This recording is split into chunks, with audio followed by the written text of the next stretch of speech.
मी विद्वान वगैरे काही नाही आणि मी अन्य कोणालाही विद्वान म्हणायला तयार नाही. आपण सगळे अभ्यासू आहोत. कोणी नुकती सुरुवात केली असेल, कोणी 4 पायऱ्या वर गेला असेल, कोणी 10 पायऱ्या वर गेला असेल. आपण सगळे अभ्यासू या नात्याने एका जातीचे लोक आहोत. तर हे समान धर्मा अशा मंडळींचा हा समुदाय आहे. मी आज भगवद्गीतेवर बोलणार आहे आणि कदाचित आजपासून पुढे दर बुधवारी बोलणार आहे. मी भगवद्गीतेचा अतिशय सखोल अभ्यास केला आहे काय? खरं तर भगवद्गीतेचा अभ्यास संपला असं कधीच होत नाही. त्यामुळे मी अतिरेकी अभ्यास केला आहे असा माझा दावा नाही. मी आज काय करणार आहे? मी आज अतिपांडित्यपूर्ण असं बोलणार नाही आहे. मला माहीत आहे की इथे जे श्रोतृवृंद जमलं आहे त्याच्यातल्या काही लोकांचा अभ्यास, काही मंडळींचा अभ्यास अत्यंत दांडगा असणं शक्य आहे. कोणाची पदवी परीक्षा संस्कृताविषयी घेऊन झालेली असणं शक्य आहे. मला माहीत नाही, मला परिचय नाही, पण समजू शकतं असं असणं शक्य आहे. आणि अजूनपर्यंत दररोज भगवद्गीता वाचणारे आणि भगवद्गीतेचा अभ्यास करणारे लोक इथे असणं शक्य आहे. त्यांची माझ्याकडून ज्या खोलात जाण्याची अपेक्षा असणं शक्य आहे तेवढ्या खोलात मी जाईन असं मला वाटत नाही. कारण 2, असा संमिश्र समुदाय जेव्हा असतो तेव्हा वक्त्याची दाणादाण उडालेली असते. त्याला पातळीच सापडत नाही. मला माझी पातळी, मी कोणत्या पातळीवर हे बोलावं हे सापडायला 4 ते 5 दिवस, 4 ते 5 बुधवार बोलावं लागेल. लोकांच्या चेहऱ्यावरचे भाव बघून हे अति कठीण होतंय का, अति किचकट होतंय का, अति कंटाळवाणं होतंय का, अति सोपं होतंय का, हे सगळं ठरवावं लागेल. आणि पुन्हा एकदा सांगतोय, मी पंडितांसाठी बोलायला आलेलो नाही. त्याची कल्पना मी मोहन हर्षांना दिलेली आहे. भगवद्गीतेवर बोलणं कठीण आहे. भगवद्गीता वाचून त्यातलं संस्कृत समजणं सोपं आहे.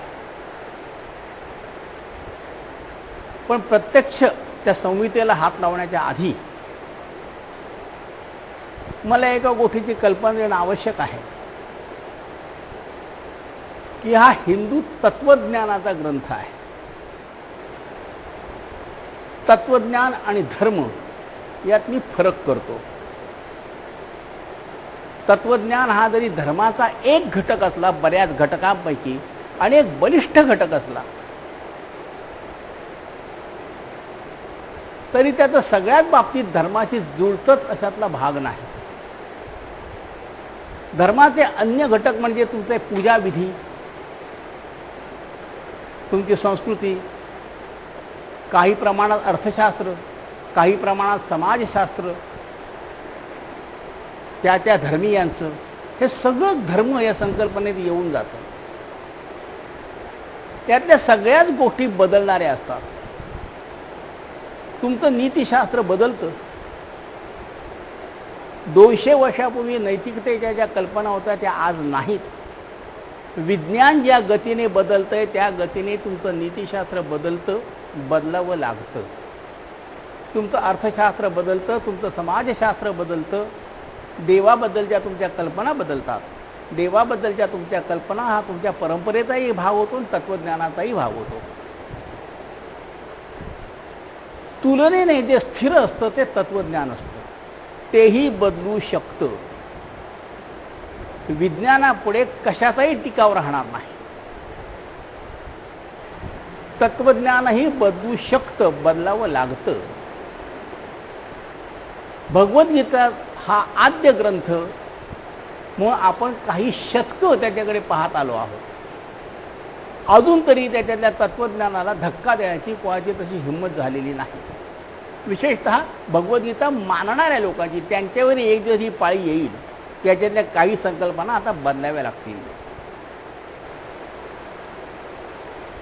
आपण तेवढे काही उदारमतवादी नसतो. मूळ संकल्पना बदलावी लागेल म्हटल्यावर खळखळ होणार, हाणामाऱ्या होणार, पण तरी हळूहळू का होईना एक दिवस असा येईल की त्यातल्या काही संकल्पना मूलतः बदलून टाकाव्या लागतील, टाकून द्याव्या लागतील. हा मोठा उदार दृष्टिकोन मी मांडतो याच्यातला भाग नाही. जगात सगळीचकडे हे घडतं. आता ही भगवद्गीता एक कठीण का होतं प्रकरण? आपल्याकडे पद्धती अशी आहे की जी प्रस्थानत्रयी आहे.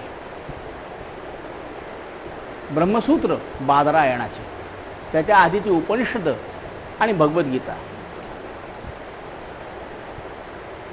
ब्रह्मसूत्र, उपनिषद आणि भगवद्गीता ह्या तिघांना मिळून प्रस्थानत्रयी असं म्हटलं जातं. कोणी एखादा नवीन तत्वज्ञ उदयाला आला की त्याने या प्रस्थानत्रयीवर टीका केली पाहिजे. टीका म्हणजे त्याच्या विरुद्धच बोललं पाहिजे याच्यातला भाग नाही. त्याने या प्रस्थानत्रयीमधल्या विचारांचा अन्वय लावून दाखवला पाहिजे आपल्या तत्वज्ञानानुसार. आपलं तत्वज्ञान म्हणजे काय? एक शंकराचार्य होते, एक कोणीतरी मध्वाचार्य होते, एक कोणीतरी रामानुज होते, एक कोणीतरी निंबार्क होते, शेकडो मिळतील. त्यांचं तत्वज्ञान म्हणजे काय? हे सगळं तत्वज्ञान, हे अंतिम सत्य म्हणजे काय याचा विचार मांडणारा असतो. प्रामुख्याने तो विचार. मग कोणी म्हणतं अंतिम सत्य एकच आहे, काही नाव द्या त्याला, ते एकच आहे आणि त्याने आपल्याला सगळ्यांना निर्मिलेलं आहे. त्याने निर्मिलं म्हटलं की एक विचार झाला. दुसरा कोणतरी म्हणतो अंतिम सत्य एकच आहे आणि दुसरं काहीच खरं नाही, ब्रह्मसत्यम जगन्मिथ्या. तिसरा कोणीतरी म्हणतो अंतिम सत्य असं काहीतरी असतं, आपणही असतो, आपण सगळेच खरे आहोत, आपण त्याची पूजा करू शकतो. त्या अंतिम सत्याकडे पाहण्याचे हे निरनिराळे दृष्टिकोन आहेत. या प्रत्येक दृष्टिकोनाच्या ग्रंथावर प्रत्येक दृष्टिकोनाच्या अनुषंगाने ज्या वेळेला अर्थ लावला जातो सगळ्याचा, बादरायणाच्या त्या ब्रह्मसूत्रांचा, उपनिषदांचा आणि गीतेचा जेव्हा अर्थ लावला जातो तेव्हा तो अर्थ लावणाऱ्याला आचार्य ही पदवी मिळते. तो आचार्य आहे. त्या शंकराचार्यांनी बादरायणाच्या सूत्रावर टीका केली आहे. त्यांनी भगवद्गीतेवर टीका ग्रंथ रचलेला आहे. त्यांनी सगळ्या प्रमुख उपनिषदांवर टीका लिहिलेली आहे आणि ती सगळी सुसंगत आहे. भगवद्गीतेमध्ये काहीतरी वेगळं सांगितलं, उपनिषदात काहीतरी वेगळं सांगितलं असं नाही. त्यामुळे ते आचार्य आहेत. त्यांच्यापेक्षा वेगळा दृष्टिकोन मध्वाचार्यांनी मांडला आहे. त्यांनीही प्रस्थानत्रयीचा अर्थ लावून दाखवलेला आहे. त्यांच्यापेक्षा आणखीन वेगळा दृष्टिकोन रामानुजांनी मांडलेला आहे. त्यांनी वेगळा अर्थ लावून दाखवलेला आहे. हे वेगवेगळे अर्थ म्हणजे जरा ध्यानात घ्या. शंकराचार्य, मध्वाचार्य, रामानुज, निंबार्कर, शंकरानंदी या सगळ्यांचे अर्थ विचारात घेऊन प्रत्येक श्लोक वाचावा लागेल. त्याच्याबद्दल शंकराचार्य काय म्हणतात, त्याच्याबरोबर मध्वाचार्य काय म्हणतात, त्याच्याबद्दल रामानुज काय म्हणतात. हे झालं अंतर्गत, हिंदू तत्वज्ञानातलं अंतर्गत. पण काय फक्त भारताचं तत्वज्ञान होतं का? हे सगळे जे आचार्य आहेत ते वर काहीतरी आहे हे मानणारे आहेत. कोणीतरी आहे, तो कसा आहे त्याचा तर्क आपण बांधू, त्याच्याबाबत आपण विचार करू, पण कोणीतरी आहे म्हणजे हे आस्तिक आहेत. भारतातल्या तत्वज्ञानाच्या ज्या विविध शाखा आहेत त्या 6 शाखा आस्तिक आहेत. ह्या ना त्या प्रकारे काहीतरी अंतिम सत्य म्हणून आहे असं मानणारे आहेत.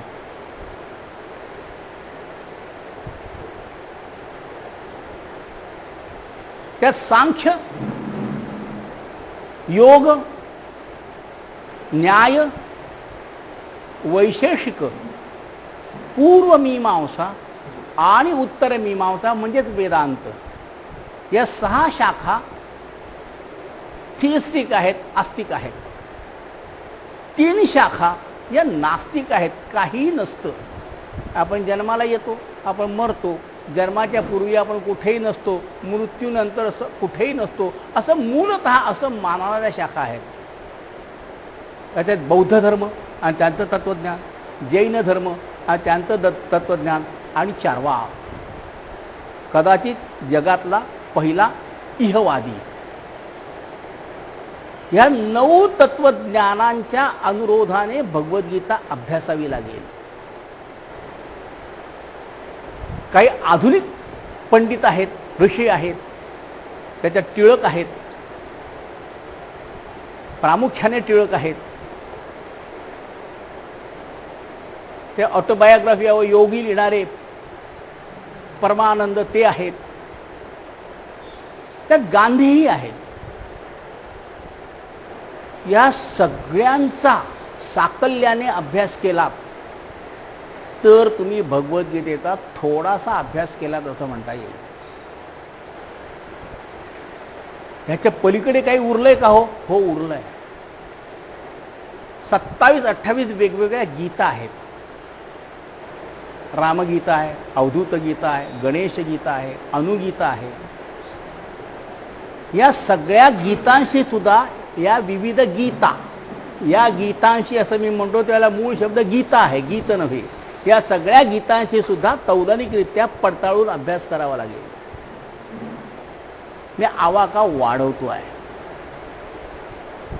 हे सगळं भारताच्या मर्यादेत झालं. भारताच्या बाहेरही काहीतरी असतं की नाही?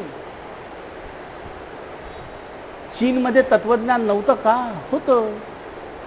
चीनी लोकांना कधी हा प्रश्न पडला नाही का? परमेश्वराचं स्वरूप नक्की काय आहे? ह्याच्या पलीकडे नक्की काय आहे? आपण आलो कुठून? आपण जाणार कुठे? हा प्रश्न जगातल्या प्रत्येक विचारवंताला पडायला पाहिजे. उत्तर काय येऊ दे, उत्तर कदाचित तसं येईल, आपण कुठूनही आलो नाही, आपण इथेच आलो, जन्माला आलो, तेच खरं, तिथे सुरुवात झाली आणि मृत्यूजवळ संपणार, असं उत्तर येई नका. पण प्रत्येक विचारवंताला हा प्रश्न पडला पाहिजे. तसा तो चीनमध्येही पडला असणार. चीनी तत्त्वज्ञानावर जाडी 2 पुस्तकं माझ्याकडे आहेत.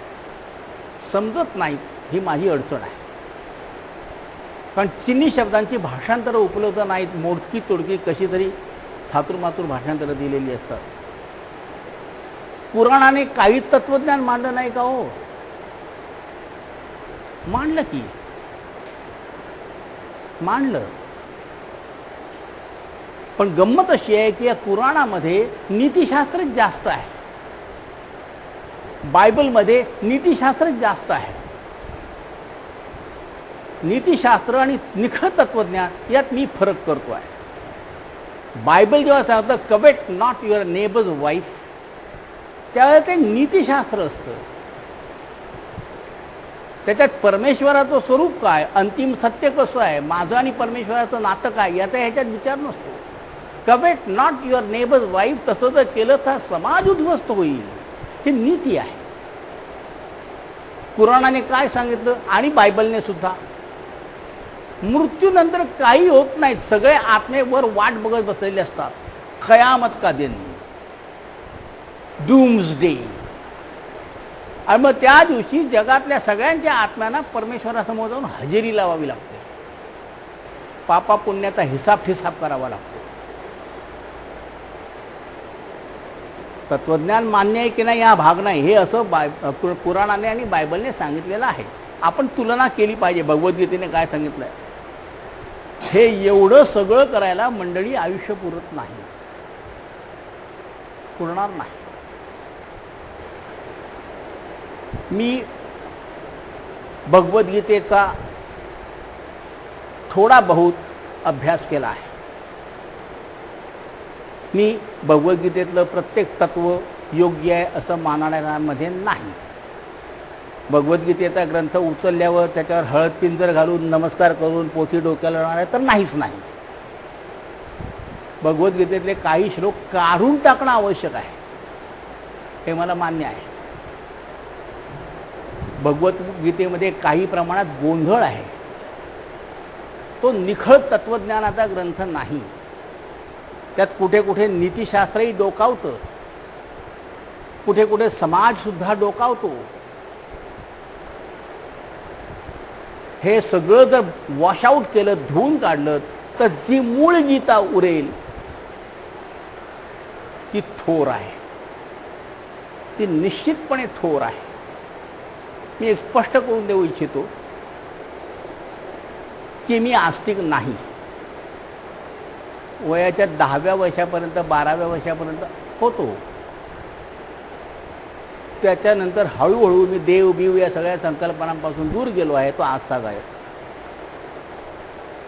त्याच्या पुढे कधी जर परिवर्तन घडलं मला माहीत नाही, पण आज तरी तशी लक्षणं नाही. मी पूजा करीत नाही. हे काही मोठ्या अभिमानाने सांगतो याच्यातला भाग नाही. ठीक आहे, कोणी करतात, कोणी करीत नाही. पण मी वेडगळ नास्तिकसुद्धा नाही. उद्या जर कोणी मला सांगितलं की मला देवळात जायचं आहे, माझ्याबरोबर चल, मी जाईन. माझ्याबरोबर जरा पूजेला बस, मी बसेन. माझ्या मनात भक्ती नसेल, एक माणूस आहे त्याला माझी मदत हवी आहे, मी करतो, ठीक आहे. त्यामुळे भगवद्गीतेतला प्रत्येक श्लोक हा आयुष्याचा आदर्श दाखवणारा श्लोक असतो असं मला वाटत नाही. पण मी आत्ता जे बोलणार आहे ते प्रामाणिकपणे गीतेत काय सांगितलंय ते तुम्हाला सांगणार आहे. त्याच्यावर माझं मत काय हे मी सांगणार नाही. एकदा गोळाबेरीत बोललो की खूप झालं. कुठेतरी फसवल्यासारखं वाटू नये म्हणून हे स्पष्ट करून ठेवतो आहे की यातलं सगळं तत्वज्ञान मला मान्य आहे, याच्यातला भाग नाही. गोंधळ असा असतो, गडबड अशी असते की a book is an organic whole. सुसंगत असावं लागतं. भगवद्गीता सुसंगत नाही आहे. आणि भगवद्गीता सुसंगत नसण्याचं एक प्रमुख कारण जे गजानन खैऱ्यांनी आपल्या पुस्तकात मांडलेलं आहे, आणि ज्यांना याची कल्पना नाही त्यांना कदाचित धक्का बसेल की भगवद्गीता मुळे एका माणसाने लिहिलेलीच नाही. किंबहुना ती एका शतकातही लिहिली गेलेली नाही. पहिले 6 अध्याय आज लिहिले, पुढचे 6 अध्याय 100 वर्षांनी लिहिले, त्याच्या पुढचे 6 अध्याय आणखी 100 वर्षांनी आले. त्यांचं पुस्तक आहे या विषयावर. ते 3 रंगात छापलेलं पुस्तक होतं. पहिल्या 6 अध्यायांचं विवेचन एका रंगात, दुसऱ्या 6 अध्यायाचं एका रंगात. त्याच्यात मला थोडासा पोरकटपणा वाटला, पण होतं. आणि फार मोठ्या प्रमाणात मला खैर यांचं हे विधान, त्यांचा अभ्यास पटतो. हे विविध काळात लिहिलं गेलेलं लिखाण आहे. विविध प्रकारच्या समाजांसाठी लिहिलं गेलेलं लिखाण आहे. त्यामुळे थोडा गोंधळ होणं शक्य आहे. आपण वेचून घ्यायचं असतं. आपण वेचून घ्यायचं असतं.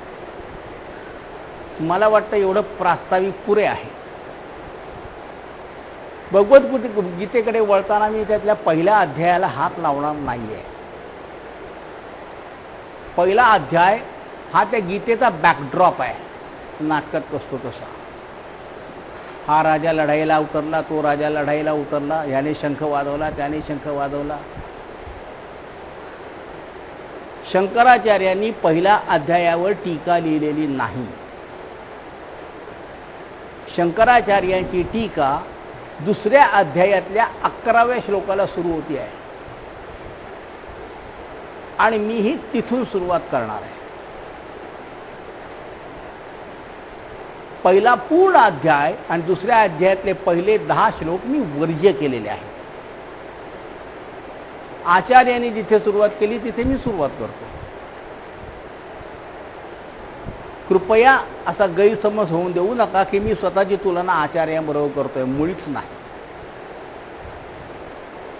पण ती कंटाळवाणी यादी जी आहे, हा राजा उतरला मैदानात, तो उतरला, तुम्ही कंटाळून जाल.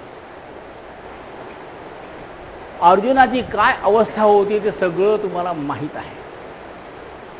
मी दुसऱ्या अध्यायाला सुरुवात करताना कृपया याची नोंद घ्या की दुसरा अध्याय हा सांख्य योग आहे. मी एकदम संहितेकडे वळणार नाही आहे.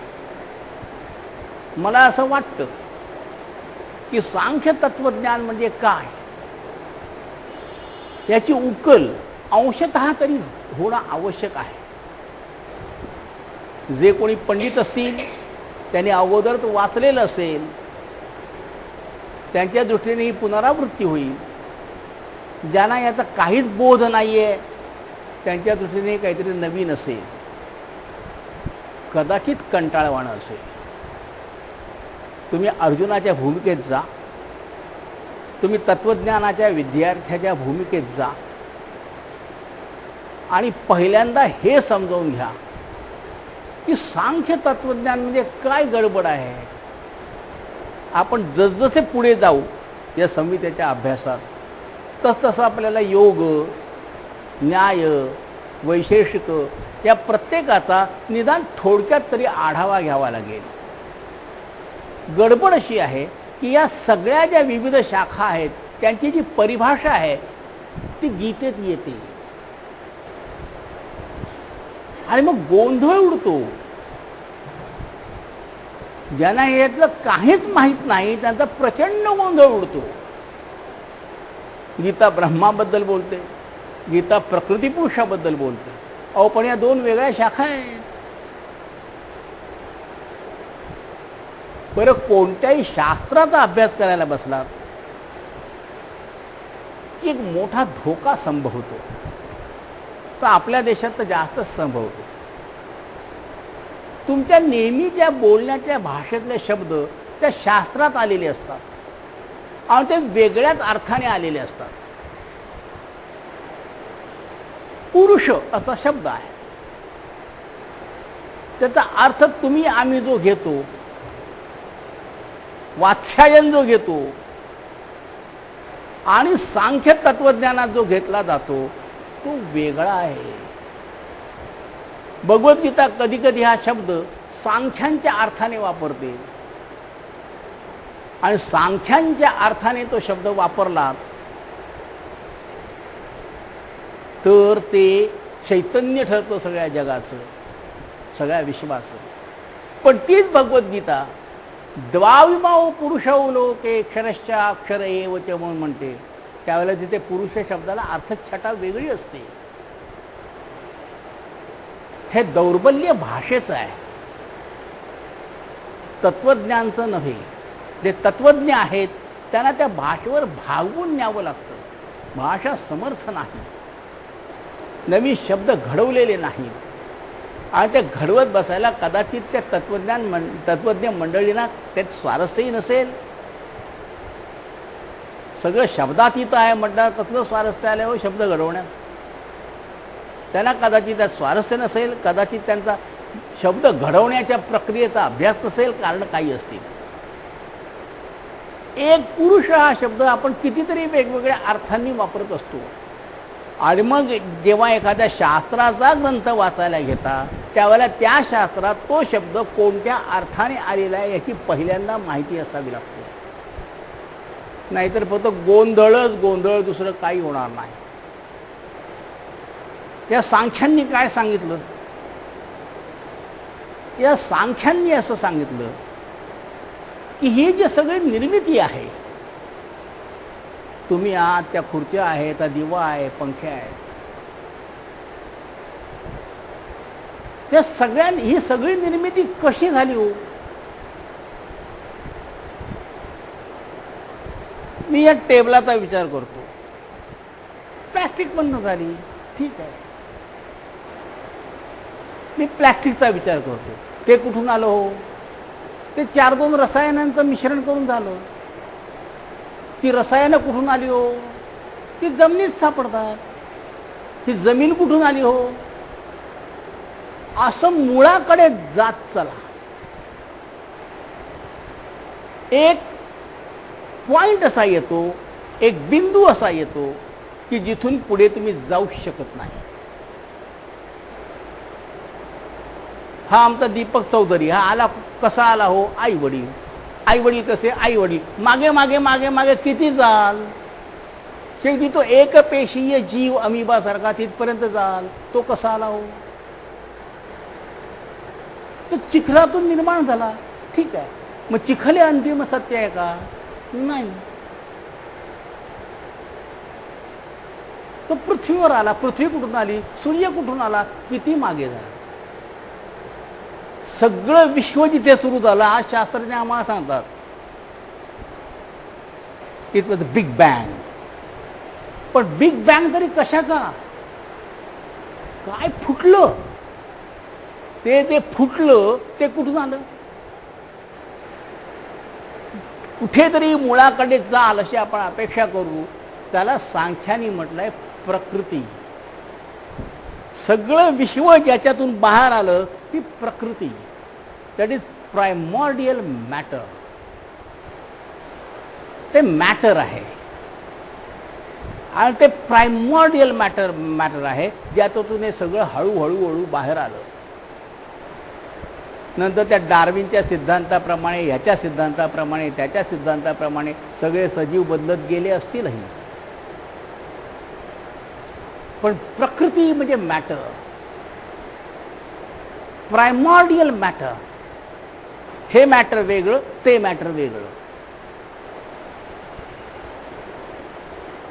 आता ज्या माणसाने याला प्रकृती असं नाव दिलं त्याने फार गोंधळ घातला बरं का. कारण प्रकृती हे स्त्रीलिंगी नाम आहे. प्रकृतीच्या बरोबर दुसरं अंतिम सत्य आहे पुरुष, सांख्यांचं.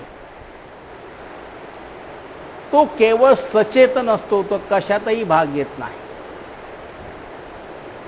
तो नुसता साक्षी असतो. काय घडतंय ते नुसतं पाहतो. तुम्ही त्याची पूजा करण्यात काही मतलब नाही. तो तुमच्यासाठी काहीही करीत नाही. तो नुसता शांतपणे बसून असतो. बसून असतो असं म्हणणं चुकीचं, कारण बसायला अवयव लागतात. तो निरवयव असतो, तोही निर्गुण असतो. तो प्रत्येकासाठी एक एक पुरुष असा एक तत्व, सचेतन तत्व बाजूला असतं. ज्या लोकांनी, या मंडळींनी प्रकृती आणि पुरुष असे शब्द योजले त्यांनी प्रचंड गोंधळ करून ठेवला. प्रकृती म्हणजे स्त्री आणि पुरुष म्हणजे नर अशा कल्पना केल्या गेल्या, तशा कविता केल्या गेल्या, तशी चित्र काढली गेली. विनोबांचं एक बारीचं पुस्तक आहे, त्याच्यावर फार आसूड ओढलेले आहेत विनोबांनी, की प्रकृती म्हणजे स्त्री तत्व नव्हे आणि पुरुष म्हणजे नरतत्व नव्हे. चुकीची नामं किंवा काही विचार न करता योजलेल्या नामामुळे बराच गोंधळ झालेला आहे विनोबावाचा. तर या सांख्यांच्या तत्वज्ञानाकडे मी वळतो आहे. हे झालं की मी श्लोकाकडे वळणार आहे. मला वाटत नाही की आज एकापेक्षा अधिक श्लोक होतील म्हणून, पण हे तत्वज्ञान नीट जोपर्यंत कळत नाही तोपर्यंत दुसरा अध्याय समजणं कठीण आहे. ठीक आहे. सांख्य असं मानतात, सांख्य सत्कार्यवाद मानतात. म्हणजे काय मानतात?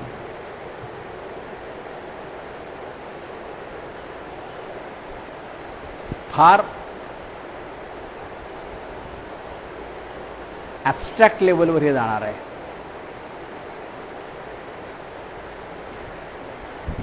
मी इथे एक मातीचा घडा आणला, स्टँडिंग एक्झाम्पल आहे. हा घडा कुठून आला हो? हा घडा मातीतून आला.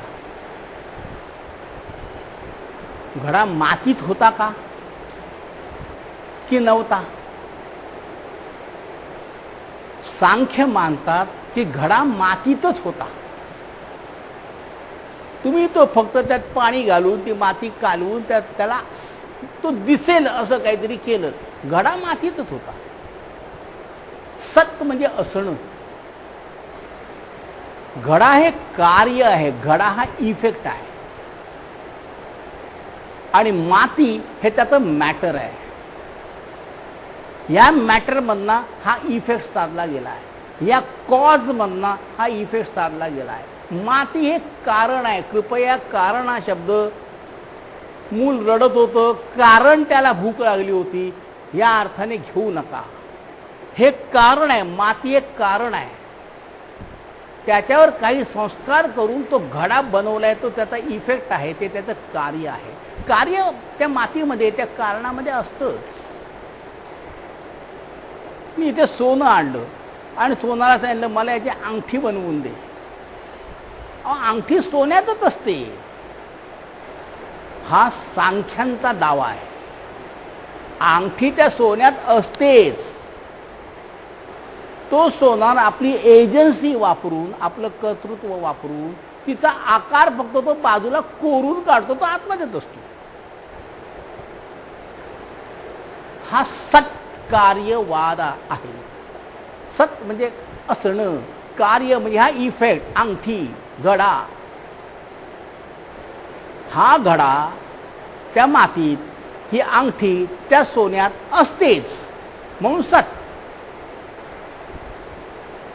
याचा आमच्या प्रश्नाशी काय संबंध? आम्ही जे भगवद्गीता वाचणार आहोत त्याच्याशी ह्याचा काय संबंध आहे? आहे. तुम्ही इफेक्ट आहात आणि ते प्रायमॉडियल मॅटर जे आहे ते कॉज आहे, त्यालाही आकार नाही. As the effect, you were already there in the cause. जसा घडा त्या मातीत असतो, जशी अंगठी त्या सोन्यात असते, तसे तुम्ही अगोदर होतातच. मग जन्म होतो म्हणजे काय? काहीच नाही. जन्म होतो म्हणजे काहीच नाही. तुमचा आकार तिथे अगोदरच होता, तो फक्त कोणीतरी धुवून पुसून बाहेर काढला. घडा मातीत होताच, कुंभाराने फक्त त्याला वेगळं केलं. त्या कुंभाराला म्हणतात एफिशियंट कॉज. कुंभार हा एफिशियंट कॉज आहे, कार्य करणारा कॉज आहे, कारण आहे. आणि ती माती हे उपादान कारण आहे. हे सगळे शब्द कृपया जरा नोंदवून ठेवणे.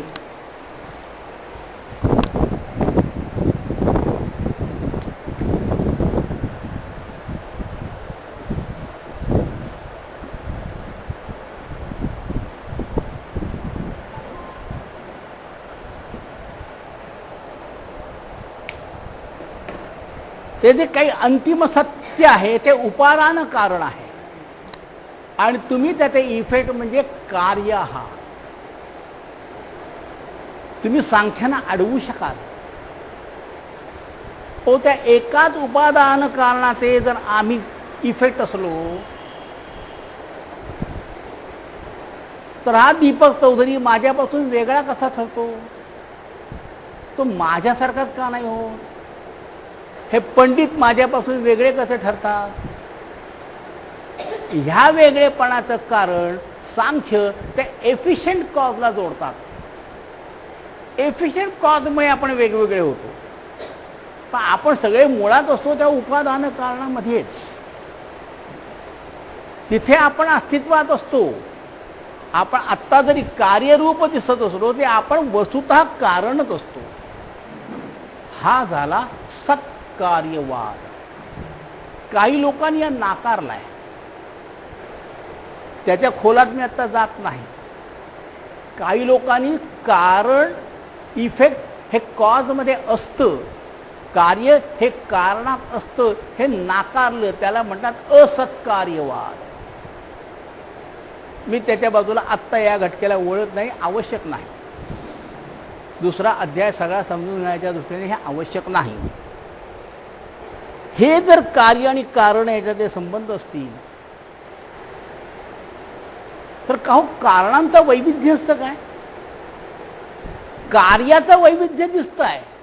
हे आपण सगळे वेगळे आहोत, हे एक वेगळं आहे, हा फॅन वेगळा आहे, ह्या भिंतीतल्या विटा वेगळ्या आहेत.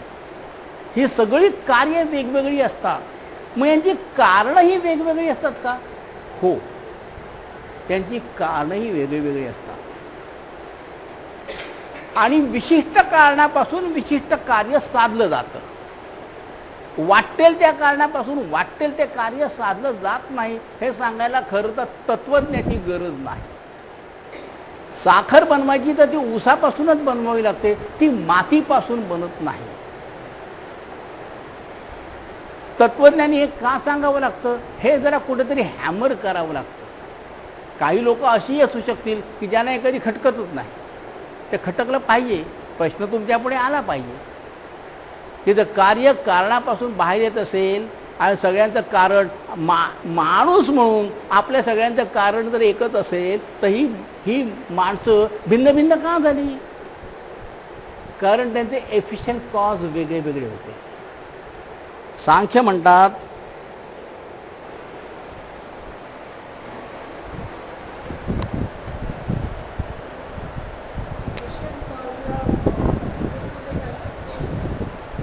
बघूया.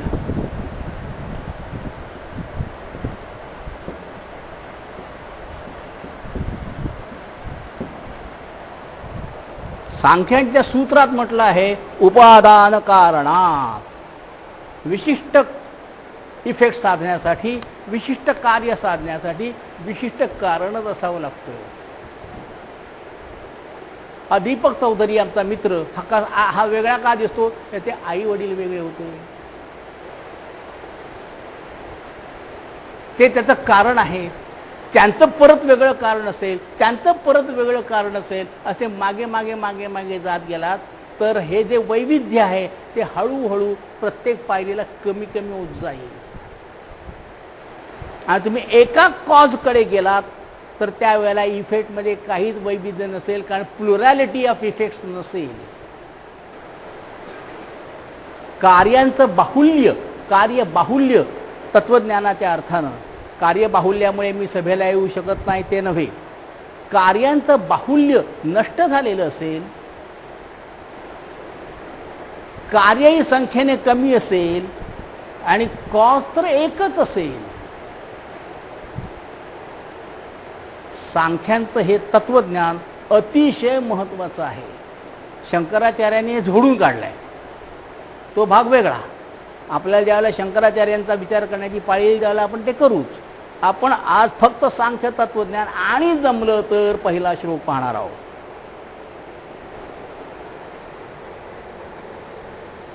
हे जर खरं असेल उपादान कारणात, तर याचा करोलरी, याचा दुसरा सिद्धांत असा होईल, सोनं हा इफेक्ट किंवा अंगठी हा इफेक्ट, दही हा इफेक्ट, त्याला दूध हेच जर एक कॉज असेल, दही हा इफेक्ट लोखंडापासून मिळत नसेल, तर सांख्याने हे सूत्र सांगून टाकलं उपादान कारणात. अमुक इफेक्ट साधायचा तर अमुकच कॉज पाहिजे, अमुक कार्य साधायचं तर अमुकच कारण पाहिजे. उलट नाही का म्हणता येणार? अमुक एक कारण असेल तर अमुक एकच इफेक्ट कार्य साधलं जाईल म्हणता येईल. असं होऊ शकेल की अमुक एका कारणामुळे अमुक एकच कार्य साधलं जाईल, कदाचित आणखीन 2-4 भिन्न भिन्न कार्य साधली जातील, पण अमुक कारणापासून किती कार्य साधली जावीत ह्याच्यावरही काही मर्यादा असेल. याला पोटेंट कॉज असं इंग्रजीत म्हणतात. हे पोटेंट कॉज आहे. दही हा इफेक्ट साधायचा असेल तर दूध हे पोटेंट कॉज आहे. POTENT, पोटेंट, ते पोटेंट कॉज आहे. अमुक इफेक्ट हवा असेल तर अमुकच कॉज पाहिजे. आणि उलटही म्हणता येईल, अमुक कॉज असेल तर अमुक इफेक्टच साधला जाईल, दुसरा इफेक्ट साधला जाणार नाही. त्याच्यावर मर्यादा येतील. एकच इफेक्ट असेल असं नाही, कदाचित आणखीन 2-3 इफेक्ट साधले जाणं शक्य आहे. एजंट किंवा एफिशियंट कॉज प्रमाणे ते बदलेल. त्याला सांख्यांचं सूत्र आहे शक्तस्य शक्य कारणात.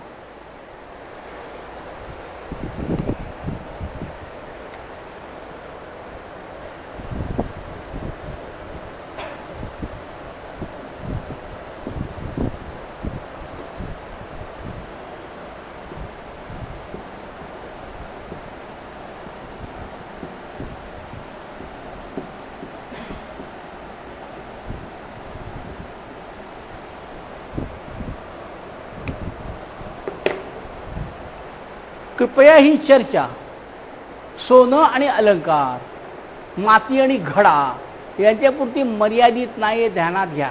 ही मामूली उदाहरणं झाली. शेवटी आपल्याला विश्वाची निर्मिती आणि त्याचं कॉज याच्याशी हे जोडायचं आहे. विश्वाची निर्मिती ही मॅटरमधूनच होऊ शकते. दुसरं कारण जे संभाव्य आहे, पुरुष, त्यापासून होऊ शकत नाही. मॅटर, प्रकृती, हे त्याचं पोटेंट कॉज आहे. त्याचं योग्य असं कारण, फिट असं कारण आहे. पुरुष हे त्याचं फिट असं कारण नाही. पुरुषापासून कसलीच निर्मिती होत नाही. पुरुष या शब्दाची व्याख्या न देतात मी हा शब्द वापरतोय, त्याला इलाज नाही आहे. थोडं पुढे जाऊन तो शब्द स्पष्ट केला जाईल. सांख्याने 2 अंतिम तत्व मानली आणि इथे जरा घोटाळा झाला. तत्वज्ञान एकमेव अंतिम तत्व शोधत असतं. जगाचं अंतिम तत्व एकच असलं पाहिजे. सांख्याने 2 मानली. 2 मानणं याला द्वैत म्हणतात. सांख्यांनी द्वैत भाव सांगितला. शंकराचार्यांनी त्यांना खोडून काढलं. शंकराचार्य म्हणाले नाही, जगातलं अंतिम तत्व एक पाहिजे, एकच असतं आणि एकच आहे. द्वैत नाहीच मुळी, त्यामुळे ते अद्वैत झालं. अंतिम सत्य एकच आहे. सांख्याने ती 2 मानली. 2 मानल्यावर गडबड सुरू झाली. निर्मिती खरी हे मानावं लागलं. आपण खरोखरी जन्माला येतो हे मानावं लागलं. आपण खरोखर जगतो हे मानावं लागलं. मग ही सगळीच निर्मिती खरी झाली. प्रकृतीपासून आलेली सगळी निर्मिती खरी आहे असं मानावं लागलं. शंकराचार्यांनी हे सगळं नाकारलंच. मुळे Shankaracharya was a very great logician. Logic, तर्कशुद्ध विचार करणं. बघा, मी यांचा फॉलोवर नव्हे. शंकराचार्यांचे मुद्दे खोडून काढणं कठीण आहे. ते अनुभवाला येत असलेच पाहिजे तसं नाही. ते खरे असलेच पाहिजे तसं नाही. टेबलवर या आणि लॉजिकली मुद्दे खोडून काढा. खोडून काढता येणार नाही. कारण मूलभूत संकल्पनांच्या ज्या व्याख्या केलेल्या आहेत, त्या व्याख्यामुळे अशा केलेल्या आहेत की not challengeable. You can't challenge them. व्याख्या कशा करायच्या आणि मग चर्चेला बसायचं, प्रयोग करायचे. हा माझा शिष्य आहे, बस रे, मी असा मुद्दा मांडतोय, तुला काय सुचतंय, मांड मुद्दा. अरे शिष्याने माझा मुद्दा खोडला. कसा खोडला? बसले रात्रभर विचार करत. हा मुद्दा येणारच नाही अशी व्याख्याच बदलून टाकू. ही प्रक्रिया असली पाहिजे. प्रक्रिया काय होती याची आपल्याकडे नोंद नाही. पण ॲज ऑन दिस डे, आजच्या दिवशी पाहावं तर शंकराचार्यांचं लॉजिकली पाडाव करणं अशक्य आहे. अशक्य आहे. तुम्हाला पटो अथवा न पटो, टेबलवर बसा आणि खोडून दाखवा, अशक्य आहे.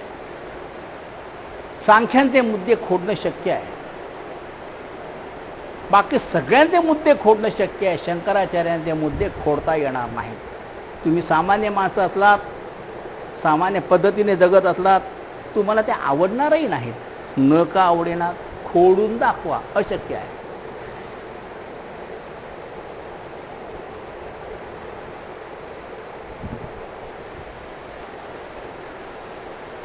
असत्कार्यवाद सांगतो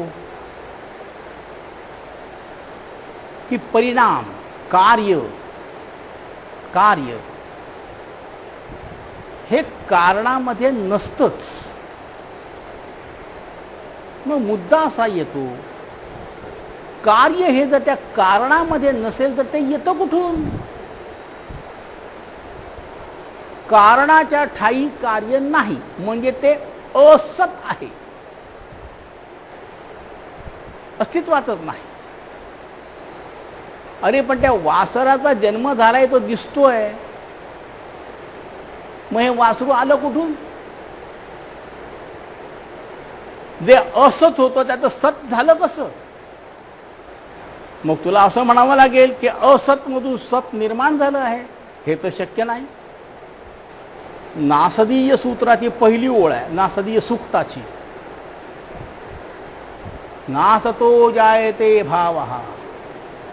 जे असत आहे त्याच्यामधून काहीतरी घडणं, त्याच्यामधून काहीतरी तयार होणं हे शक्य नाही. आणि न अभावः जायते सतः. आणि जे एकदा घडलं आहे, जे समोर दिसत आहे किंवा आहे, अस्तित्वात आहे, ते नष्ट झालं असं होत नाही. पहिली ओळ आहे. फार मोठा आवाका आहे. उद्या जर मी मरून पडलो तर मी मेलो असं होत नाही. तुम्ही असं मला झालं, संपलं, संपत काहीच नाही. न असतः जायते भावः न अभावः जायते सतः. हे जर मान्य केलं तर असत कार्यवाद मान्य करता येणार नाही.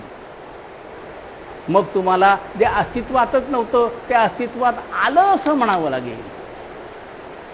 आणि सगळी चर्चा आपल्याला मी पुन्हा पुन्हा सांगतो आहे, दुसरा अध्याय समजण्याच्या दृष्टीने अत्यावश्यक आहे. हर्षी, त्या कॉफीवाल्याची वेळ बघा. The faces tell me you require a cup of coffee नाव.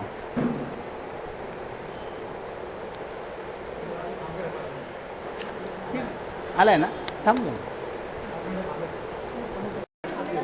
मंडळी, मित्र,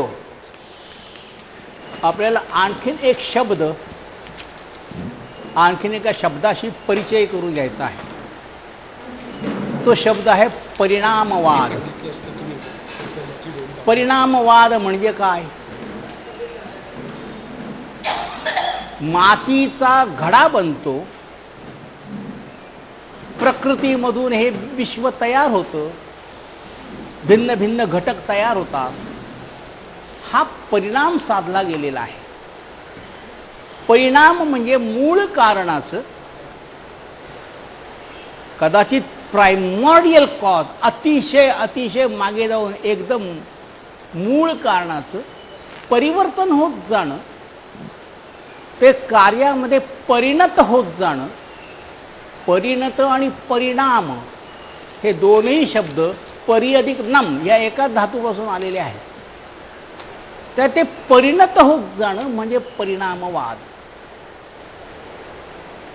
ह्या परिणामवादाचं हे समजायला सोपं आहे. ह्या परिणामवादाचंच किंवा ह्या परिणामवादाचीच पकड रामानुजांनी घेतली. आणि रामानुज म्हणाले हे सगळं विश्व जे आहे ते ब्रह्मापासून निर्माण झालेलं आहे. ब्रह्म हा शब्द, ब्रह्म ही संकल्पना सांख्यांच्या तत्वज्ञानात बसत नाही. मी रामानुजांना इथे ओढतो आहे कारण त्यांनी तो परिणामवाद जो सांख्यांचा आहे तो रामानुजांनी उचलला आहे. किंवा त्या संज्ञेच्या अनुरोधाने जरासा गोंधळण्याचा धोका आहे, थोडीशी कॉम्प्लेक्सिटी वाढण्याचा धोका आहे, तरीही रामानुजांना इथे आणावं लागेल. रामानुजांचा असा दावा आहे की सगळं विश्व हा ब्रह्माचाच परिणाम आहे. सगळं विश्व हे ब्रह्मामधूनच परिणत झालेलं आहे. हा परिणामवाद रामानुजांचा, जो शंकराचार्यांनी अव्हेरला. पहा, हे नाटक, ह्याच्यातलं नाट्य, ह्याच्यातला संघर्ष, ह्याच्यातली भांडणं, ह्याच्यातला वादविवाद, हे सगळं समजून घेणे खरं तर अत्यंत स्वारस्यपूर्ण आहे. रामानुज म्हणतात ब्रह्मच परिणत झालेलं आहे. हे सगळं काय दिसतंय? हे सगळं ब्रह्म आहे. हा काय दिसतोय घडा आहे, ही मातीच आहे. जर मातीच घडा होते तर ब्रह्मच हे विश्व बनवून जातं. आता गोंधळ होईल. रामानुजांच्या ब्रह्मपरिणामवादामध्ये गोंधळ होण्याची शक्यता आहे. म्हणजे विश्व हे सत्य मानावं लागेल. जर विश्व हे सत्य असेल आणि ब्रह्मामधून जर ते बाहेर पडत असेल तर ब्रह्मामधून काहीतरी बाहेर पडू शकतं. अंतिम सत्यामधून काहीतरी बाहेर पडू शकतं. मंडळी, मनातनं डोक्यातून हळूहळू सगळं विश्व बाजूला काढा. मी तुम्हाला सांगतोय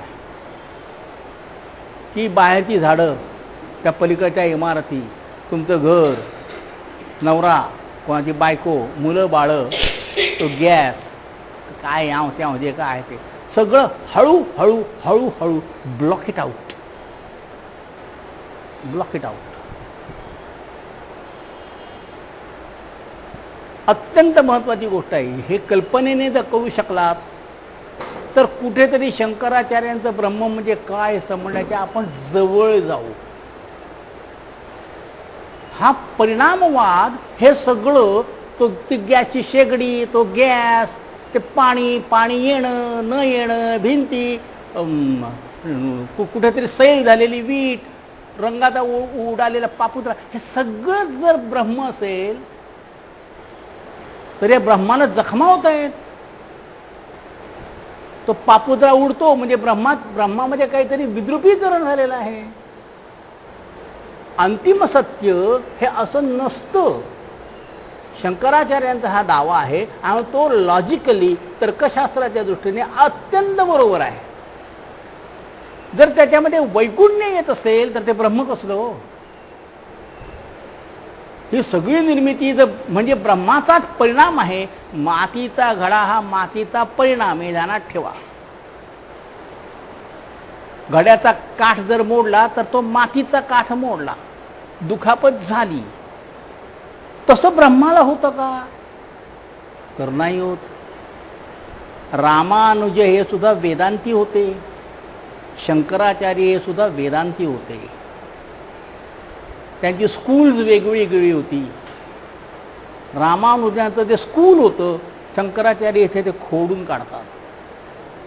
विश्व हा जर ब्रह्माचा परिणाम असेल, हा जर तुमचा ब्रह्मपरिणामवाद असेल तर तो अमान्य आहे.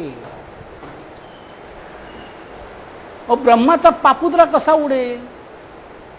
ब्रह्माचा पापुद्रा उडायला ब्रह्माला पापुद्रा असला पाहिजे ना. ती वीट तिकडून पडली आहे, कशी पडेल? हे जर सगळं ब्रह्म असेल तर वीट हा त्याचा अवयव झाला. ब्रह्माला अवयव नाही. ब्रह्म हे निरवयव आहे. काय भिंतीला सुरेख रंग दिलाय, कसा काय सुरेख असू शकेल? ब्रह्माला गुणधर्म नाही. ब्रह्म निर्गुण आहे. सगळं ब्लॉकआउट करा. तेवढी कल्पनाशक्ती अफाट असली पाहिजे. आणि स्वतःच्या मनाने स्वतःचं उन्नयन करा. वरच्या मजल्यावर जा, त्याच्या वरच्या मजल्यावर जा, त्याच्या वरच्या मजल्यावर जा, 40व्या मजल्यावर जा, त्याच्याही वर जा. तुम्हाला सगळं खाली असं बारीक बारीक दिसलं पाहिजे. आणखीन वर जा, तुम्हाला अख्खं मुंबई शहर दिसलं पाहिजे. आणखीन वर जा, भारत दिसला पाहिजे, आशिया दिसला पाहिजे, अख्खी पृथ्वी दिसली पाहिजे, आकाशगंगा दिसली पाहिजे, सगळं विश्व दिसलं पाहिजे. आणि त्याच्याही पलीकडे गेलात तर तुम्हाला आग्रहाने शिफारस करतो आहे. झूम या नावाचा एक सिनेमा आहे, 5 मिनिटांचा आहे. ती डॉक्युमेंटरी आहे, अवश्य पहा. ते तत्वज्ञान आहे. संपूर्ण झूम मध्ये एक शब्द उच्चारला गेलेला नाही. झूम मध्ये काय आहे, मी आत्ता जे सांगितलं तेच आहे. एका झऱ्याच्या किनाऱ्यावर एक मुलगा बसलेला आहे. एक डास येतो, गोल गोल गोल गोल फिरत त्याच्या हातावर बसतो, दंश करतो.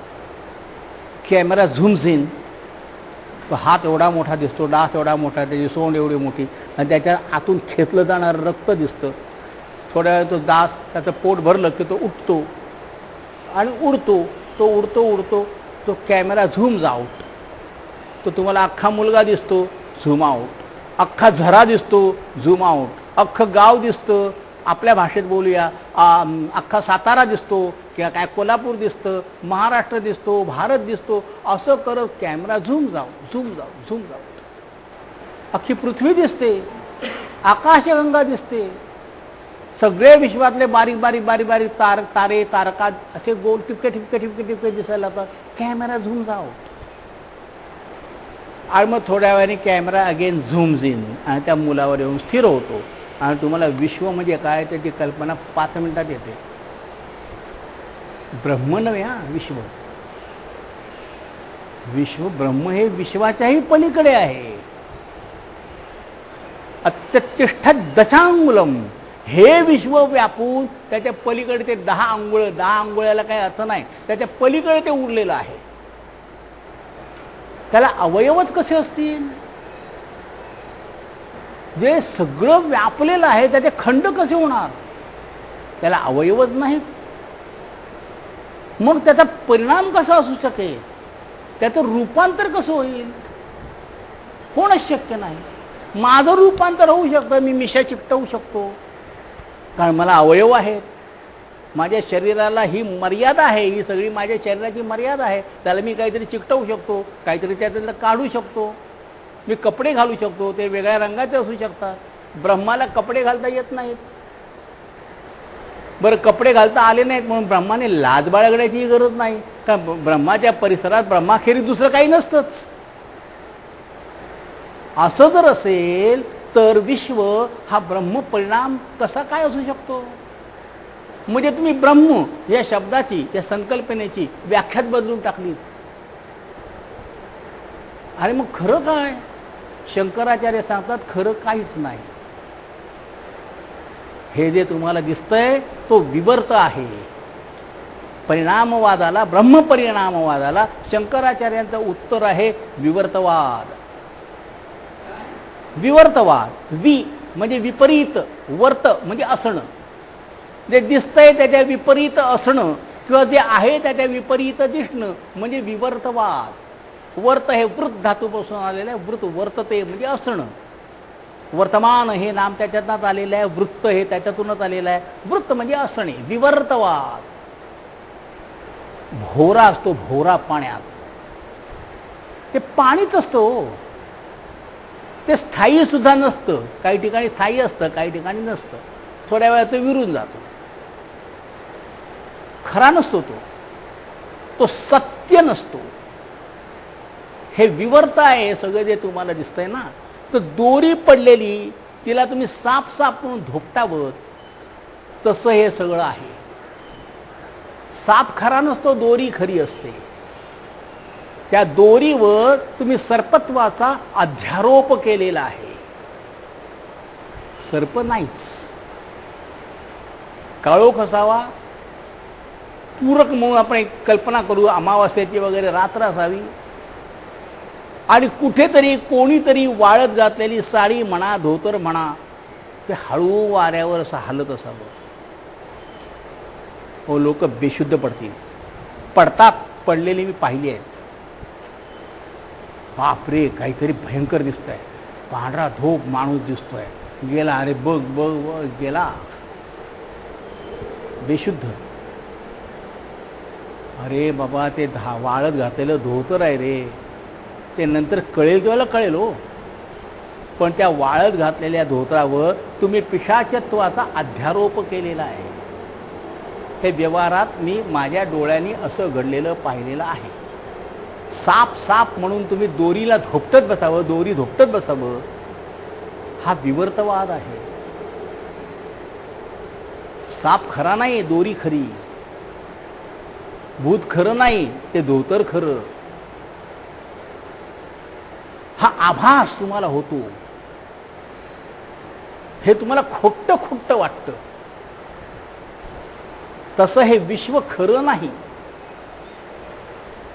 हे जे काही तुम्हाला दिसतंय ते सगळं खोटं आहे. खरं काय आहे? फक्त ब्रह्म. परिणामवाद रामानुजांचा ब्रह्मपरिणामवाद आणि तो खोडून काढणारा शंकराचार्यांचा विवर्तवाद. शंकराचार्य लॉजिकली परफेक्ट का ठरतात? ते असे ठरतात. हो सगळं खोटंच आहे का हो? खरंच खोटं आहे. मोहन हळसे खोटा, मी खोटा, सगळे तुम्ही खोटे, मग मी बोलतोय ते खोटं. शंकराचार्य म्हणतील मी ते खोटं आहे असं कुठे सांगितलं? मी हे खोटं आहे असं म्हटलंच नाही. शंकराचार्य म्हणाले ब्रह्म सत्यम जगन मिथ्या आहे. मिथ्या आहे. मिथ्या म्हणजे खोटं नव्हे. तुम्हाला शब्दांचा अर्थच कळलेला नाही. मग तुम्ही ब्रह्म सत्यम म्हणता. हो म्हणतो ना, पण सत्य या शब्दाचा अर्थ तुम्ही कुठे पाहिलाय? तुम्हाला सत्य म्हणजे खरं खुरं जे घडलंय तसं निवेदन करणं. हा दीपक चौधरी तटेरी पटेरी कुर्ता घालून आलेला आहे, हे सत्य आहे नाही, हे खरं आहे. सत्याची तत्वज्ञानातली व्याख्या काय? सत्य म्हणजे ज्यात काहीही आणि कधीही परिवर्तन होत नाही ते, त्याला तत्वज्ञान सत्य म्हणतं. आता बघा, एक गुण सांगितला की सगळे आपसूक येतात. पहिला डबा गाडीला धावला की मागचे सगळे बरोबर मागून येतात.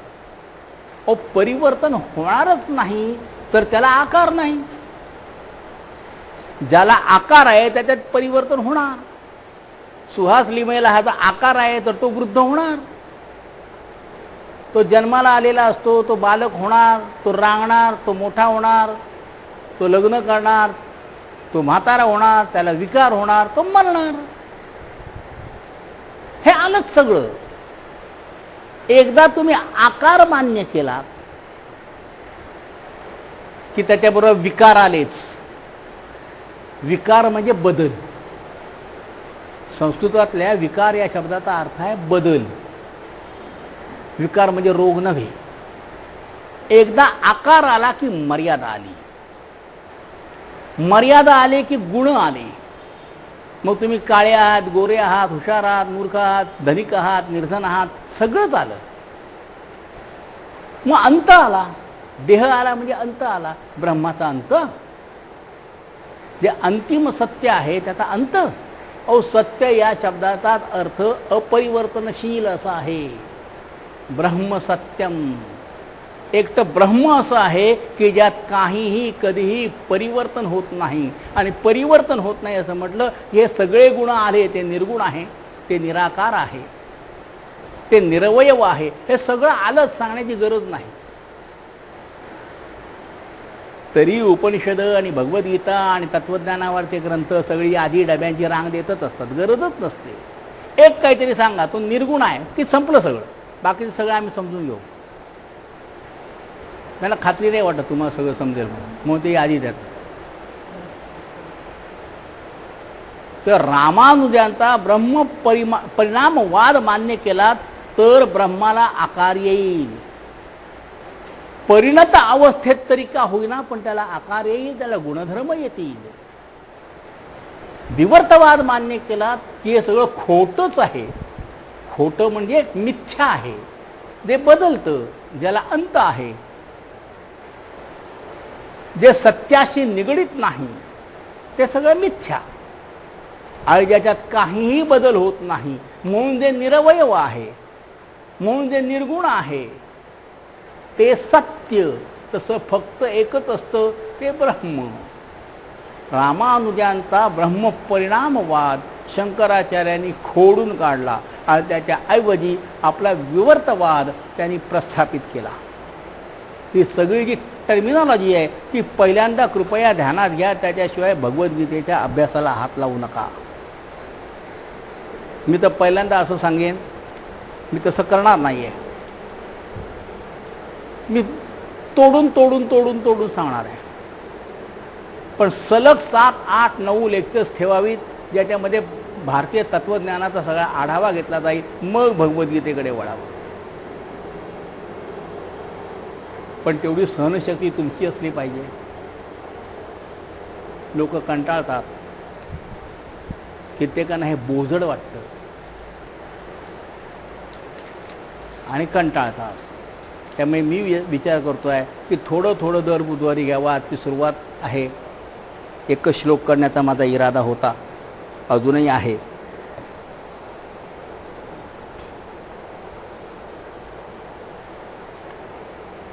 ही टर्मिनॉलॉजी.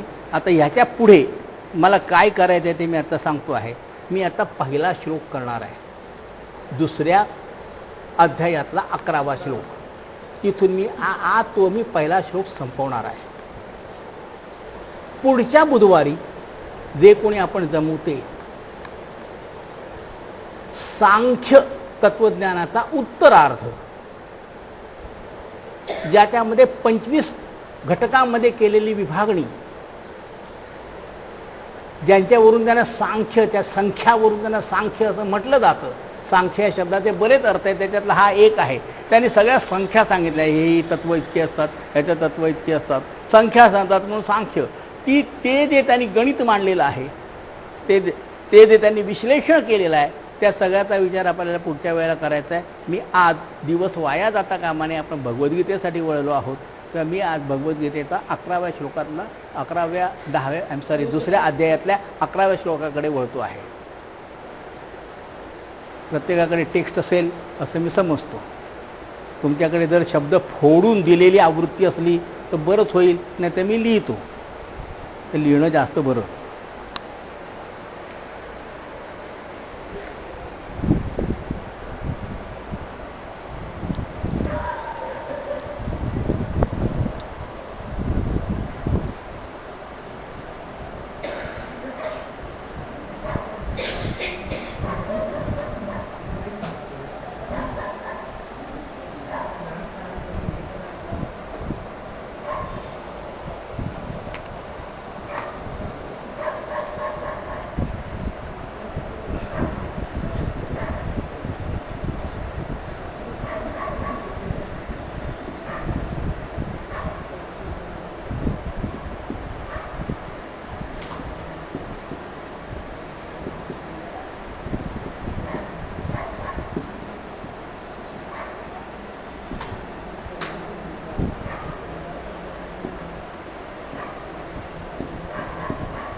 अशोच्यान अन्वशोचस्त्वं प्रज्ञावादांश भाषसे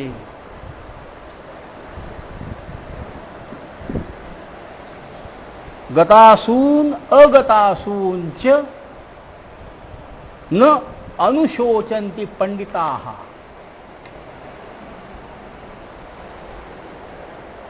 अर्जुन गर्भगळीत होऊन बसलेला आहे. मला लढायचं नाही, माझ्या काका मामांना भाच्यांना मारायचं आणि राज्य मिळवायचं. अर्जुनाची समस्या ही तत्वज्ञानाची समस्या नाही आहे. अर्जुनाची समस्या ही नीतिशास्त्राची समस्या आहे. आपण याच्यातला फरक करायला शिकलं पाहिजे. माट्यांचा एक लेख आहे, श्रीम माट्यांचा. ही भगवद्गीता अपुरी आहे, कुठूनही मिळवा आणि वाचा. अर्जुनाने ते एक मोठी समस्या उभी केली होती. जायते वर्णसंकरः. हे एवढे सगळे लोक मारले गेले, पुरुष सगळ्या भारतातून आलेले 18 अक्षौहिणी हे सगळे मारले गेले की मागे कोण राहणार आहे?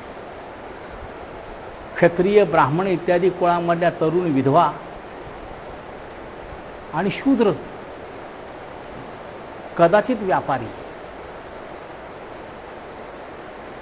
त्या विधवांना त्या शूद्रांपासून आणि व्यापाऱ्यांपासून संतती झाली तर हा वर्णसंकर होईल. आणि वर्ण अबाधित राखणं हे त्या काळामध्ये फार महान मानलं जात असे. ते योग्य होतं की नव्हतं हा भाग वेगळा, पण महान मानलं जात असे. आता वर्णसंकराचं पाप राजाच्या डोक्यावर जाणार ना. मी इतक्या लोकांना मारून मी राज्य मिळवून करू काय? वर्णसंकर त्याचं पाप माझ्या डोक्यावर येणार. जायते वर्णसंकर हा. कृष्णाने या प्रश्नाला उत्तरच दिलेलं नाही, संपूर्ण गीतेत नाही. आणि मी नाही म्हणत आहे, हे माटे म्हणतात. दिलेलं नाही हे मी तपासलं, ह्याला उत्तरच नाही. याला उत्तर एकच, ते भगवद्गीतेने म्हटलेलं नाही. ब्रह्म सत्यम जगन मिथ्या.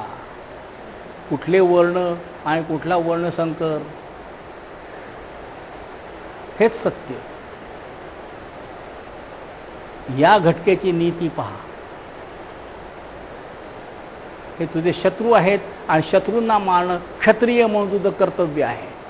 ही सगळी व्यक्तिगत आणि सामाजिक स्तरावरची नैतिकता झाली.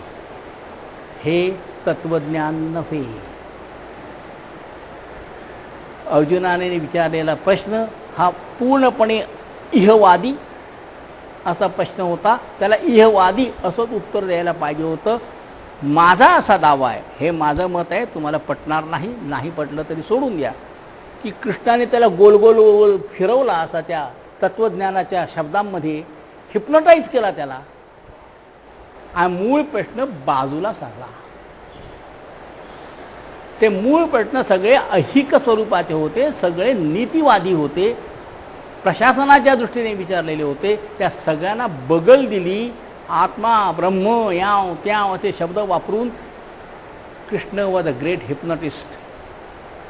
त्याने अर्जुनाला हिप्नोटाईज केला. तत्वज्ञानाच्या दृष्टीने ते तत्वज्ञान चुकीचं नव्हतं, त्या काळात चालत आलेलं तत्वज्ञान होतं. काही शतकं आधी आणि भगवद्गीतेची रचना होत असताना त्या काळातही उपनिषदामध्ये हे आलेलं होतं.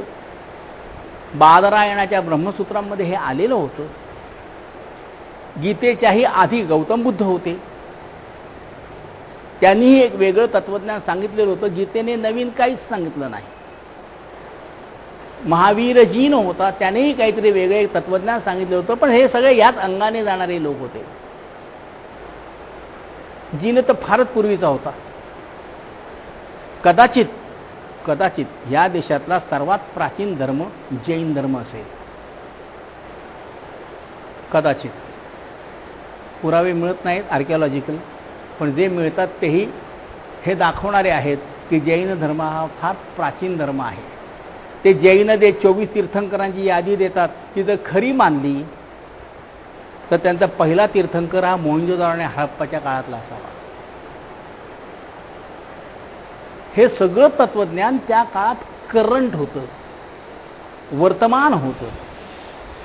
त्या सगळ्याचा कृष्णाने आधार घेतलेला आहे, पण मूळ प्रश्नाला बगल दिली हे खोटं नाही. तो त्याची लाज काढतोय. अशोच्यान अन्वशोचस्त्वम. अन्वशोच म्हणजे तू शोक केला आहेस. तू कुणाबद्दल शोक केला आहेस? अशोच्यान, ज्यांच्याबद्दल शोक करावा, शोक करण्यास जे लायक आहेत ते शोच्य. क्रियापद शुच्छ असं आहे, शुक असं नाही. व्याकरणाच्या गर्तेत उतरत नाही. शोच्य म्हणजे ज्यांच्याबद्दल शोक करावा ते. अशोच्य म्हणजे ज्यांच्याबद्दल शोक करू नये त्याची पात्रताच नाही ती, ते अशोच्य. अशोच्यान अन्वशोचत्वम. ज्यांच्याबद्दल शोक करू नये त्यांच्याबद्दल तू शोक करतोयस, हीच आधी मुळात तू चूक करतोयस. आणि असं चुकीचं वागून वर मला अक्कल शिकवतोस. प्रज्ञावादांच भाषसे. प्रज्ञावाद म्हणजे विद्वत्तापूर्ण बोलणं. अरे तुला शोभतच नाही. तुझं जर तू त्यांच्यावर दया दाखवत असशील शत्रूवर, तरी दयेची भाषा तुझ्या तोंडी शोभत नाही. क्षत्रिय म्हणून तू नालायक ठरतोयस. अशोचानमशोचस्त्वम प्रज्ञावादांश्च भाषसे. आणि विद्वत्तापूर्ण गप्पा मारतोस पोकळ. ॲल्युमिनियमच्या डब्यामध्ये खडे ठेवून कुडकुड आवाज काढावा तसे ते पोकळ वाटतंय तुझं बोलणं. त्याला अनुभवांची जोड नाही, त्याला विचारांची जोड नाही. कारण अरे मूर्खा, गतासून अगतासूनच. गतासून याची फोड होईल. गत अधिक असून. असू म्हणजे प्राण. गत असू ज्यांचे प्राण गेले ते म्हणजे निष्प्राण झालेले. गतासून निष्प्राण झालेल्या लोकांबद्दल म्हणजे मृत्यूबद्दल.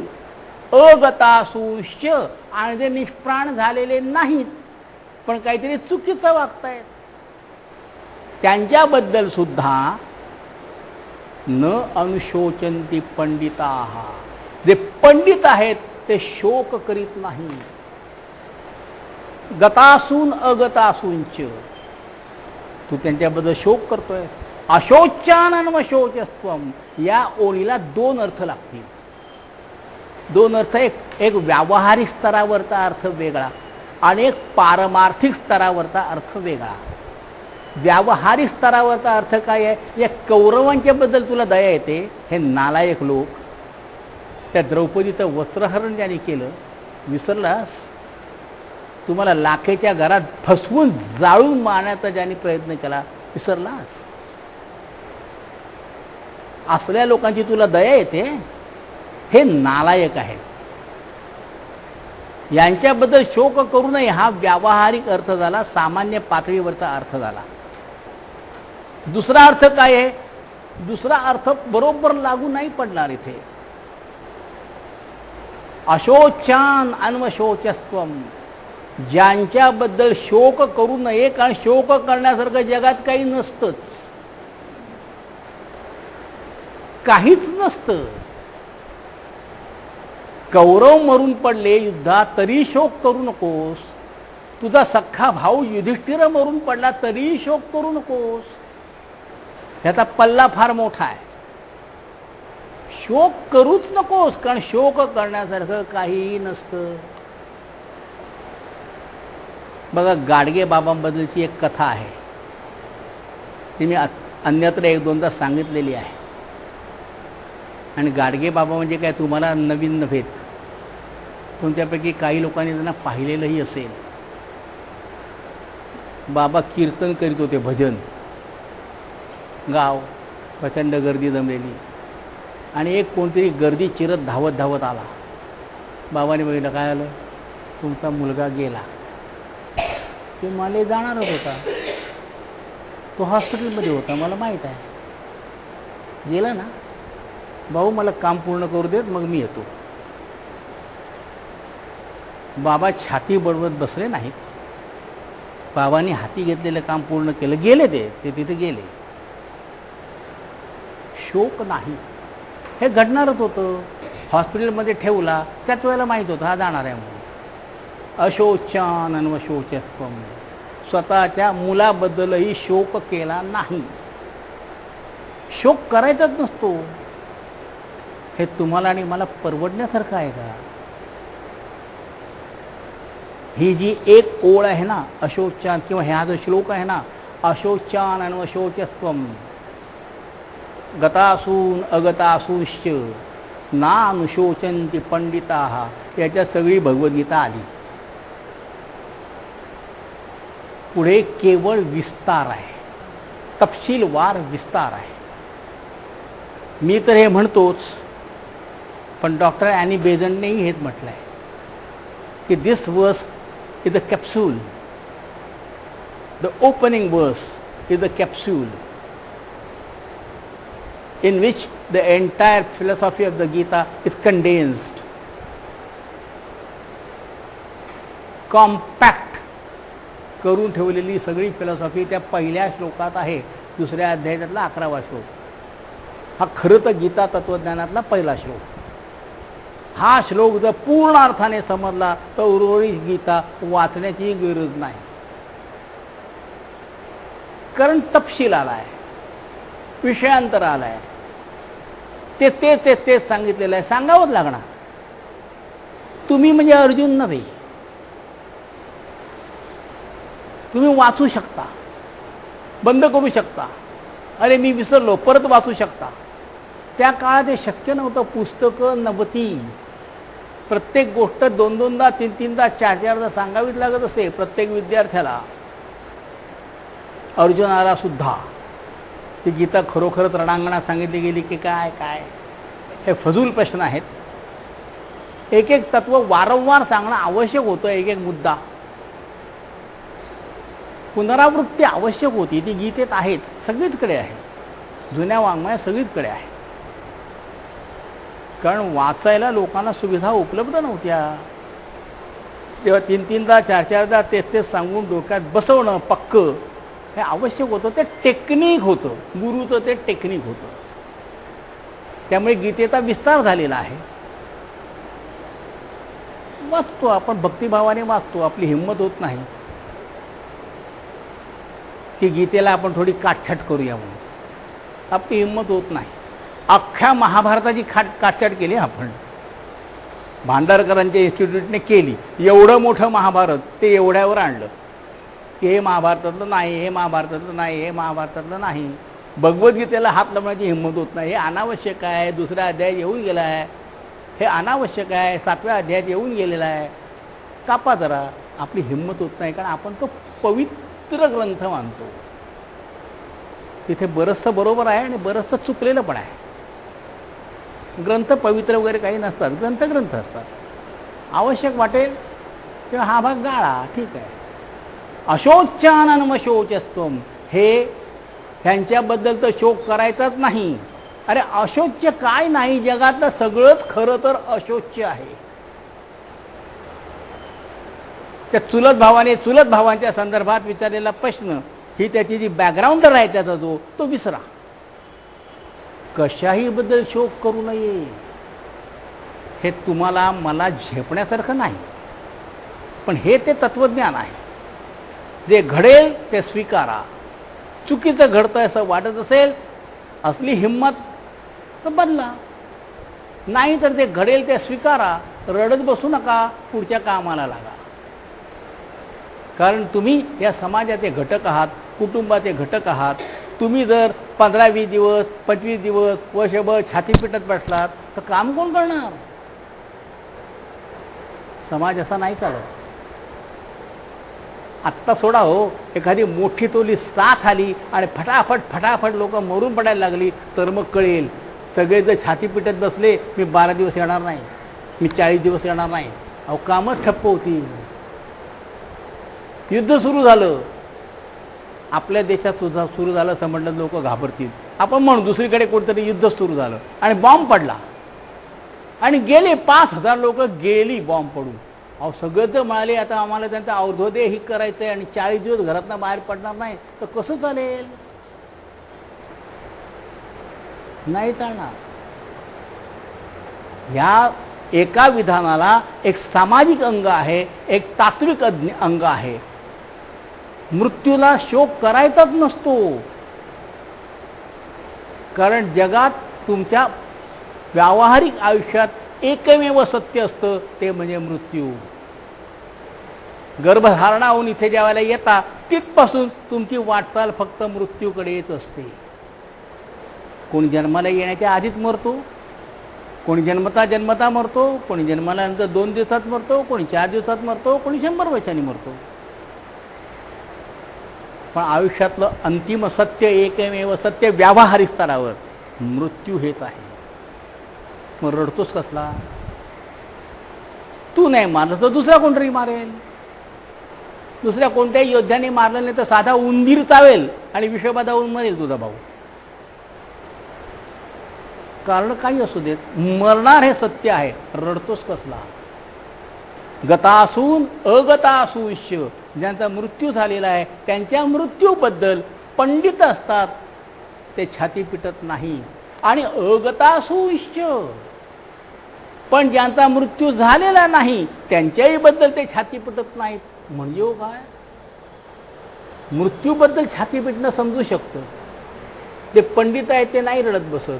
पण ज्यांचा मृत्यू झालेला नाही त्यांच्याबद्दल कशाला रडतील लोक? रडतील ते त्याच लायकीचे असले तर. त्याला मरत पण नाही लवकर आणि त्रास देत बसतो, सारखा वर्गणी मागायला येतो. पण मुलगी माझी रस्त्यावर संध्याकाळी एकटी येते, तिचा हात धरतो, मरत पण नाही. अगतासून बद्दल सुद्धा तुम्ही कधी कधी शोक करता हो, हा नाही मर त्याचा शोक असतो. बघा कशा लेवल्स मिक्स झाल्या. एका अंगाने तत्वज्ञान आहे आणि एका अंगाने व्यवहार आहे, दैनंदिन व्यावहारिक सत्य आहेत. दोन्ही इथे मिक्स झालेली आहेत. One of the most complex verses in the Gita. ह्या पातळीवरून ह्या पातळीवर, ह्या पातळीवरून ह्या पातळीवर अशा उड्या मारलेल्या आहेत. गतासून न अनुशोचंती समजू शकतं, अगतासून न अनुशोचंती हे तत्वज्ञानाच्या अंगाने नाही समजत, ते व्यवहाराच्या अंगाने विचारात घ्यावं लागतं. आणि संपूर्ण गीतेत तुम्हाला असंच आढळेल की सारख्या पातळ्या बदललेल्या आहेत, सारख्या पातळ्या बदललेल्या आहेत. आपल्याला त्याची मानसिक तयारी ठेवावी लागेल. ज्यांना जसा हा तळ्यात मळ्यातला खेळ खेळण्याची सवय नाही त्यांना ती करावी लागेल. जर भगवद्गीता अभ्यासायची असली तर. अभ्यासायची नसली तर हळदी कुंकवाचे हे असतातच घरात सगळीकडे, वा आणि नमस्कार करा. त्यांनी म्हटलंय पंडिताहा, आत्मबुद्धी ज्यांची आहे, आत्म्याबद्दल विचार करण्याची, ते पंडित. तत्वज्ञानातला पंडित शब्दाचा हा अर्थ आहे. आत्म्याच्या संदर्भात विचार करणारी बुद्धी ती पंडा, आणि ती पंडा ज्यांच्यापाशी आहे ते पंडित. व्यवहारामध्ये पंडित शब्दाचा अर्थ असतो पंडानाम सूक्ष्मा बुद्धी, सा अस्ते विद्यते इति पंडितः. पंडा म्हणजे सूक्ष्म स्तरावर जाऊन विचार करण्याची बुद्धी, ती ज्याला आहे तो पंडित. तत्वज्ञानामध्ये पंडितचा अर्थ आहे पंडा म्हणजे पंडानाम आत्मविषयका बुद्धी, सा अस्ते विद्यते स पंडितः. तत्वज्ञानामध्ये पंडित शब्दाला एक अर्थछटा वेगळी लाभलेली आहे. आत्मा अनात्म, आत्म अनात्म यांच्याबद्दल जो विचार करतो तो पंडित. आत्म अनात्म म्हणजे काय? ब्रह्म म्हणजे चराचराला व्यापून उरलेली चित्शक्ती. ठीक आहे, कळलं. चराचराला व्यापून उरलेली म्हणजे काय ते कळलं. आम्ही मुली नाहीच आहोत. ह्या बाई नाही आहेत, ते ब्रह्मतत्व तिथून आलं, ते यांच्यामधून आलं, ते इथून आलं, ते या टेबलातून आलं, ते माझ्यातून आरपार गेलं, ते सगळीकडे पसरलेलंच आहे. सगळं खोटंच आहे बाकीचं सगळं. या बाई नाही, ते टेबलही नाही, मी नाही. कळलं?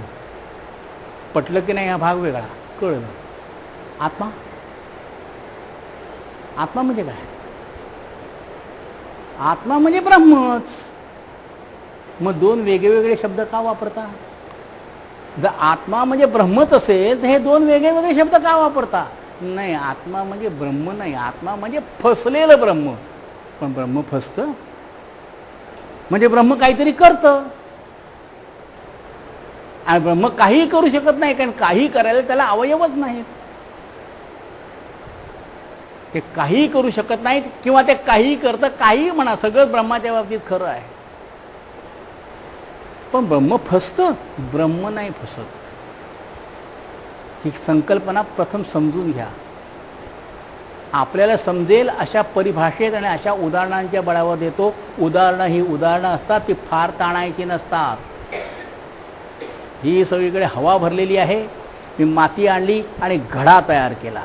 त्या घड्यामध्ये हवा आहे. ती बाजूची हवा आणि घड्यातली हवा हे भिन्न आहेत का? हो, नाही, तीच हवा आहे. आता ही आतली जी हवा आहे ती जर म्हणायला लागली, वा वा वा, काय माझा छान आकार आहे हो, काय माझ्या चांगली चांगली फुलं त्या घडा बनवणाऱ्याने काढली आहेत. मग त्याने रंगबिंग दिला ब्रश घेऊन, काय ब्रह्म, काय तो ब्रश सॉफ्ट आहे, काय रंग दिलाय, वा वा. घड्यातली हवा आनंदी झाली, ती फसली घड्यात, ती विसरली की बाहेरची हवा आणि आतली हवा, आतली मी एकच आहो हे ती विसरली. तो घडा पडला आणि त्याचा कप्चा उडाला. ती आतली हवा रडायला लागली, जखम झाली हो मला म्हणून. हवा फसली. ती हवा फसली म्हणजे तो जीव आहे. ब्रह्म शरीरातही आहे, सगळीकडे आहे, तर इथेही आहे. ते जर फसलं, हे शरीर म्हणजे मी आहे असं त्याला वाटायला लागलं, तर ते फसलं.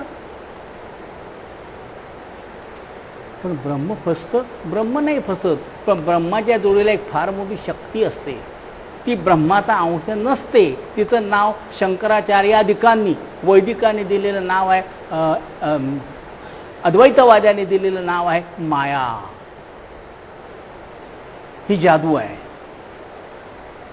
माया म्हणजे ब्रह्म नव्हे, पण माया ब्रह्मापासून अलगही नसते. उष्णता अग्नीपासून वेगळी काढता येत नाही. ठिणगी,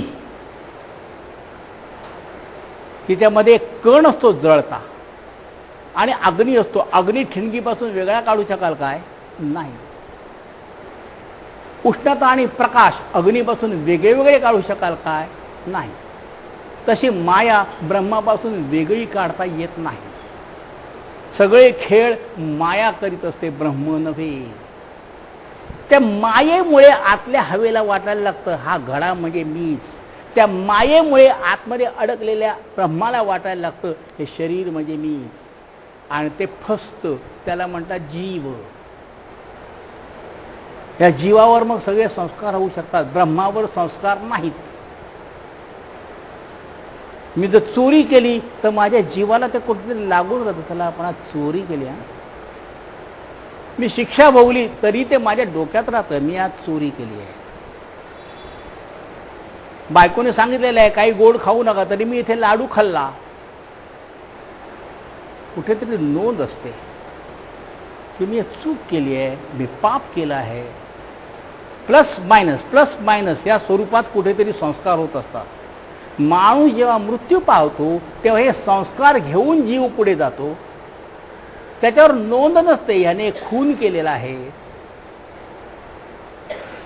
याने श्रावणी सोमवारी पण मांसभक्षण केलेलं आहे. असल्या पापा पुण्याच्या डिटेल नोंदी नसतात, पण कुठेतरी एक टोटल इम्पॅक्ट असतो आणि तो घेऊन जीव पुढे जातो. आणि तो घेऊन त्याला साजेल असं दुसरं शरीर तो पकडतो, अशी आपल्याकडची एक धारणा आहे. जीव ब्रह्मच, पण फसलेलं ब्रह्म. आणि फसतं ते ब्रह्माच्या दुर्गुणामुळे नव्हे किंवा ब्रह्माच्या कमकुवतपणामुळे नव्हे, फसतं ते मायेमुळे फसतं. गतासून अगतासूंश्च नाम पंडिताः असं सांगताना कृष्णाच्या डोळ्यासमोर हे सगळंच आहे.